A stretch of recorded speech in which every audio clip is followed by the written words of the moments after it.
Tout ce que vous avez manqué dans le Late and Smart du lundi 20 juillet, c'est tout de suite dans le best-of.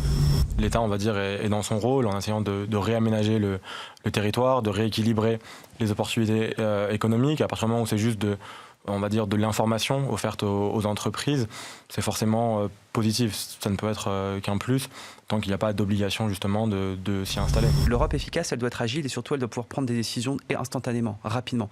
La stabilité économique de l'Union européenne et de la zone euro, elle a tenu pendant la crise parce que les gouvernements ont pu justement prendre des décisions de manière quasiment instantanée.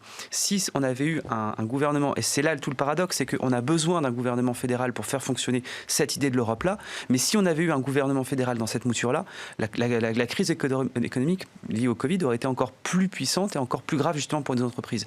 Donc il y a un besoin, à mon avis, de se dire que ce conseil-là devrait être le dernier dans cette mouture-là. La petite musique, vous savez, de la règle de l'unanimité, ça fait quand même des années qu'on l'entend, de dire qu'effectivement il faudrait passer à des décisions à une majorité qualifiée et pas du tout à l'unanimité, parce que ça évite d'avoir des minorités de blocage. Le vrai risque, c'est de relancer un message de panique, relancer un message de terreur, oui. Et derrière de freiner finalement.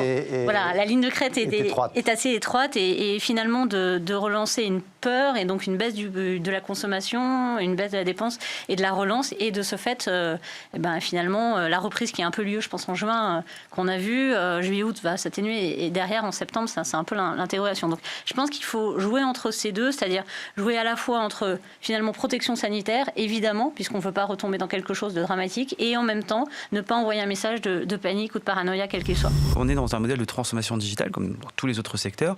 L'information aujourd'hui ne vous appartient plus une fois qu'à l'heure des réseaux sociaux et à l'heure justement, on n'est plus à attendre le matin à prendre son journal après le crieur pour avoir justement l'info fraîche d'il y a 3 jours. Là, tout se fait en instantanéité, et en plus avec des acteurs qui parfois s'expriment sans médias. La plupart des hommes politiques essayent de le faire via les réseaux sociaux. Certaines entreprises le font aussi. Donc il y a tout un média effectivement à réinventer, mais toujours en préservant ce qui est, je pense, un trésor en tout cas qu'on se doit de préserver, qui est la liberté de la presse.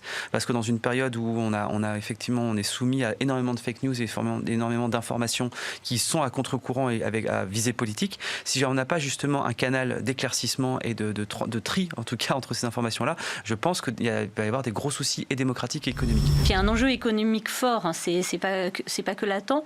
Est-ce qu'un ministre peut changer les choses ?